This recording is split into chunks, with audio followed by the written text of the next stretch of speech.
Kini Oscar dan Finley sedang menuju ke hutan gelap tempat di mana penyihir jahat itu berada. Di mana saat perjalanan mereka melihat sebuah kepulauan yang mengeluarkan asap hitam dari sebuah desa keramik. Ketika memutuskan untuk datang ke desa itu, semua sudah hancur berantakan dan hanya ditemukan gadis keramik kecil yang nampak ketakutan. Sambil menangis, ia menceritakan kejadian semalam ketika dia dan keluarganya sedang merayakan kedatangan Oscar sebagai penolong Land of Oz. Tiba-tiba monster babon kiriman dari penyihir jahat memporak-porandakan desa. Teringat ia membawa sebuah lem di tasnya, ia langsung menunjukkan dan berkata jika lem itu adalah sihir yang dapat menyembuhkan kakinya.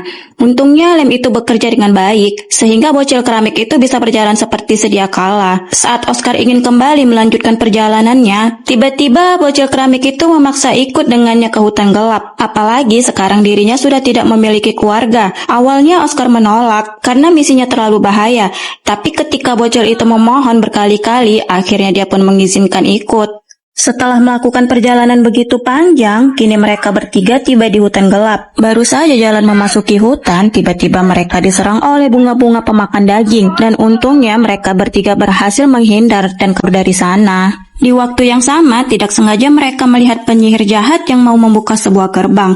Mengetahui jika tongkat sihir diletakkan di meja, Oscar menyuruh Finley untuk mengalihkan perhatian, sedangkan dirinya sendiri akan mengambil tongkat tersebut. Dengan cepat, Oscar mengendap-endap untuk mengambil tongkatnya, tapi gara-gara kurang cepat, dirinya hampir ketahuan. Untunglah Finley langsung mengalihkan perhatian si penyihir, hingga tongkat itu berhasil didapatkannya. Namun di saat ia mematahkan tongkat tersebut, tiba-tiba dari belakang penyihir itu muncul.